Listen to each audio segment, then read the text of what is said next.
ప్రకాశం జిల్లా కొండేపి మండలం పెట్లూరు జెడ్పీ ఉన్నత పాఠశాలలో నిర్వహించిన మెగా పేటీఎం 4.0 కార్యక్రమంలో మంత్రి బాల వీరాంజనేయ స్వామి పాల్గొన్నారు.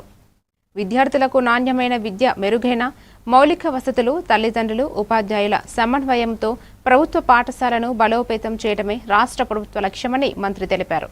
విద్యార్థుల ప్రతిభను ప్రోత్సహిస్తూ పాఠశాలల్లో ఏర్పాటు చేసిన ప్రదర్శనలను పరిశీలించి మధ్యాహ్న భోజన నాణ్యతకు కూడా తనిఖీ చేశారు. FA1 ఎప్పుడు నెక్స్ట్ మంత్ ఆగస్ట్ FA1 కి టార్గెట్ 100 డేస్ సిలబస్ ఉంది కదా. Last year 100 days action plan చేసాం. 100 డేస్ యాక్షన్ ప్లాన్ చేసిన సబ్జెక్ట్ డే 1 నుంచి టీచర్స్ అందరూ కూడా గమనించుకోవాలి.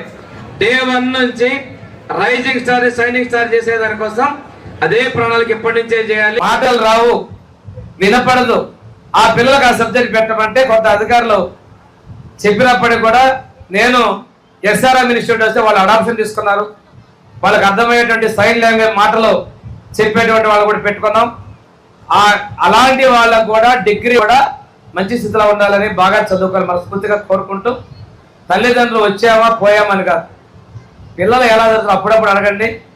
రండి, పగల మధ్యాహ్న టైంలో వస్తే భోజనం తినండి, బాగా లేకపోతే అడగండి, ఎందుకు మంచిగా లేదని కూడా మీరు చెప్పండి. ఒకవేళ మీకు తీస్తే ఇంకా ఏం కలపాలో కూడా చెప్పి మంచి నాణ్యమైన భోజనం పెట్టే విధంగా